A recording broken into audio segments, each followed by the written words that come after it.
I'd like to start this live stream with a prayer.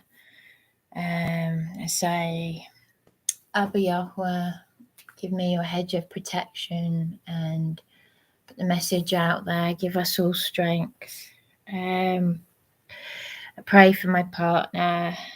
I just pray for strength, confidence to get to that place we need to get sleep. Amen. Shalom Yahweh. Yeah, it's my partner who took me to the name of Yahweh on the Hebrew Aramaic scriptures. Just to say, this is a general, just a general thing that I'm doing. I spoke to Dan from PAP, and I'm going to abbreviate what I'm saying because for the sake of protecting identities and myself. So when I say Dan, I'm saying Dan, PAP or PAP. Thank you for your time yesterday. And yes, I'm up at 4:53. I've just been out. I'm all over the place. I don't actually want to see my next birthday, not just because it's a big, big number. Life begins at 40, does it? It feels like it's ending. Anyway, this hotel is going to become a lunatic asylum, not because of me. The last review was homeless hotel. The doors were locked.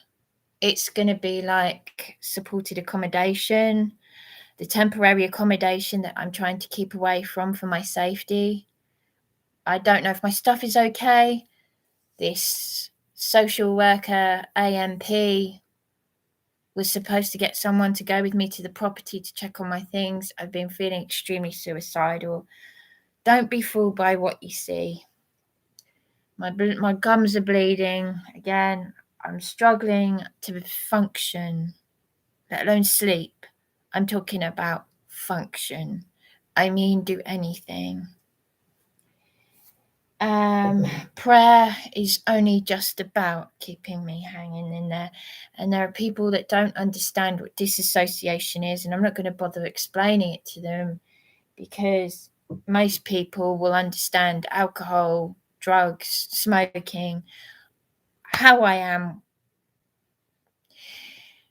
I've seen so much that's going on behind the scenes. I've seen the evil. I've seen the exploitation. I know about the human trafficking. It's happened in the property I've been in. Now, before I left the hotel, there are two young people who are sitting on the sofa in the main lobby area with a cover over them. The hotel is not allowed to do that. Everybody has to be out by 12 o'clock. The doors were locked. It's very bizarre.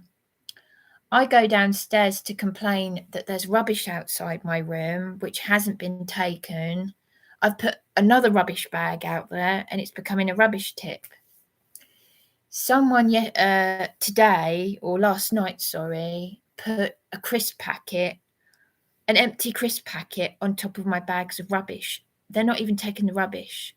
I could tell you so much, but I'm just keeping it to the point for now. Before I had to go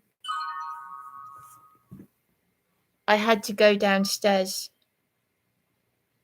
Sorry, I had to go downstairs to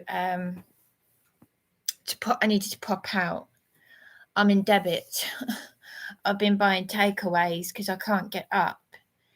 And I went to go out the door because I had to use what last pennies I had on me to go out and get some bread and milk. And a bearded man came up to me and said, "I'll take the rubbish for you. And would you like some champagne?" So, and then he started coming out with all these things that I'm used to people coming out with, that he could be telling the truth, but it's a little bit like, I don't know if they see me coming. Like, do you know what I mean? Have I got mug written across?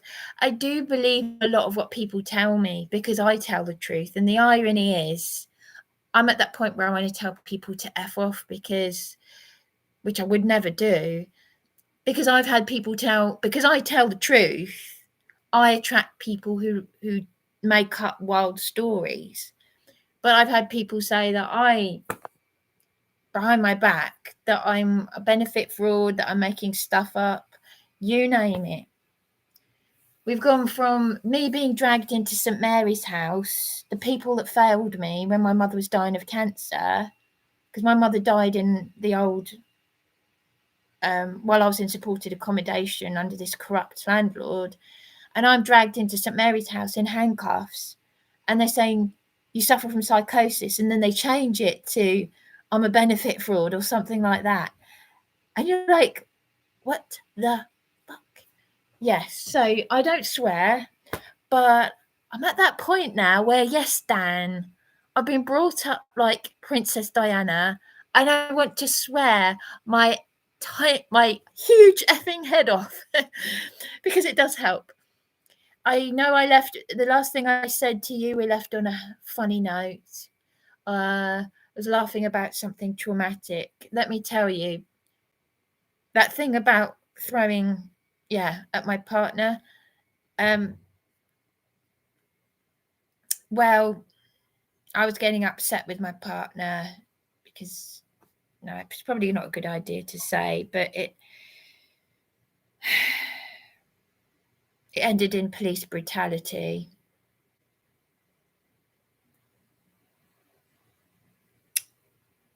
Mo, you said to me, why would I kill myself? Because of my partner. Well, my partner brought me, as I said, into a spiritual place, and I'm going to be careful what I say, do and don't say. But I know that most people that do take their own lives, it's not just me, most women that take their own lives, it's because of domestic abuse. I think was it 1 in 3 or something like that? 1 in 3 women will take their own lives because of domestic violence. And to be honest, sometimes I just think that's where I belong. I belong with them. I can't take this pain. After my mother died, I had that horrendous, that piece of shit who came to my mother's funeral and physically and emotionally abused me. And I can't get a bunch of Christians to believe me. And I've got people with, like Caroline Stevens, do you know what I mean? It's all very well people saying, oh, she's a Fruit Loop. Well, I'm just about hanging on by prayer. And this person threatened me. She knows the name of the police officer.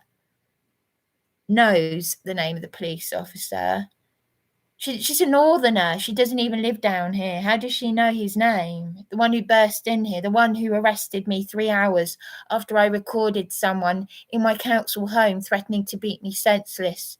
And I was threatened with prison. This is what I need to speak to you about, Dan. Because this is it now. This is my last fight. Excuse me. So I just thought I'd give you a laugh. I'm in the funny farm now.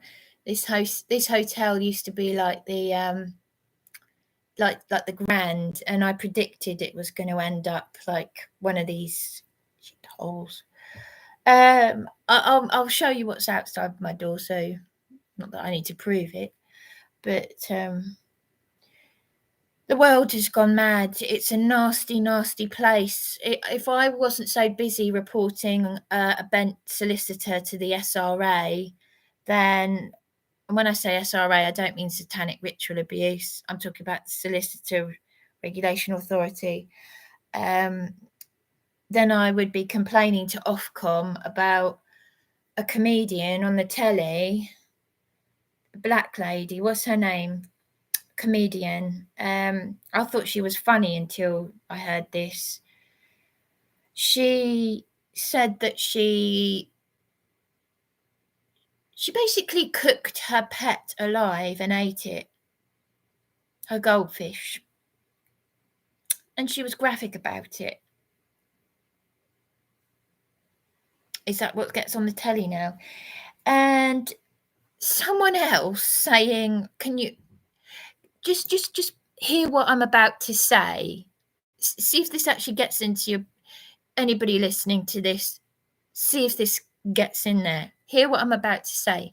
Another comedian on the panel, I can't remember if it was the same show, saying that he was in Russia or somewhere, and we were somewhere abroad, I don't know. And he said that he heard this woman was saying, I will never give birth with forceps again, because last time the baby's head came off with the forceps. What the? I mean, even if it's not true, can people actually hear what are they so? I don't understand it. I don't even know what world I'm living in anymore. And then, I've got a love of hamsters because I used to keep pet hamsters. And in my suggestions, my YouTube suggestion, they got a hamster video. Hamster owners are neglecting their hamsters because they think they might have COVID. And they had a picture of a cartoon picture of a mouth mask over a hamster. Sorry, I mean, like, I was very good at looking after my hamsters from the age of 11. I loved all my hamsters, my dwarf hamsters, everything. And I just thinking to myself, I mean, I've had dreams where I've abandoned my hamsters, and I've found hamster bones in the cage, and they've been impregnating, they've been having lots of babies, and I've just neglected them. That's because I'm neglecting myself. That's because of trauma. And then I find, and it's a recurring dream I've had every now and again over the years, like the ones I had about killing my mother or my sister and enjoying it. It's because of trauma. And these dreams, these recurring dreams, are to do with trauma. But come on, COVID for hamsters. But anyway, I just wanted to get that off my. Oh, I know. Hello there. Hi. Yeah. No, I'm not in a good way. Thank you. I was up at this time yesterday. I'm all over the place. I just popped out to get some. I haven't got any food, and I was just saying that this hotel is becoming like it's like a funny farm, a lunatic asylum already. I'm just making a dark joke, a silly joke, because there was a funny man downstairs. He said something. Hi there. Hi. I'm not good, but thank you for asking. I'm struggling. No, it's like the funny farm here, yeah. Because he said something about this is what supported accommodation was like. There was a woman there, and the corrupt social worker landlord in one of these places around the corner, because it's like temporary accommodation, and now these private hotels are ending up the same. There was a woman who used to talk about Dr. Crippen, the acid bath murderer, cutting her head off, and she'd sit there laughing. And the social worker landlord said to me, amongst all the other disgusting things he said to me, well, at least you're not locked up like her. They wouldn't let, where she used to live, they wouldn't let her out. I couldn't wait to get out of that place. All I wanted was help with my mother's cancer and my OCD, for frig's sake. And now this man that was downstairs before I went out to go and get some bread and milk at the garage, he's telling me that he's a music producer, that he's come from Italy and they cut his fingers. And I thought, and I feel like telling everyone to very politely to go away in not such nice language, which I'd never do. You know, I've got some stories. My mother's friend was married into the mafia because my mother travelled at sea, and my mother's friend kept a gun in the bed beside her. And my mother used to, on the subway in New York, she used to attract all the weirdos like I do. I attract all the flashers and the funny ones. And my mother it was like Cagney and Lacey, my mother and her friend. But these people that come up to me, I just want to tell them to look, please.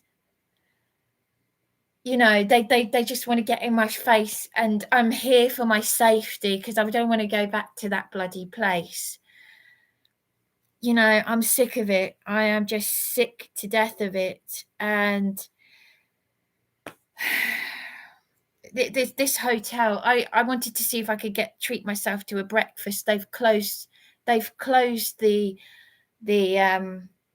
breakfast area now because they're not getting enough customers. No, because it's being used as a homeless hotel.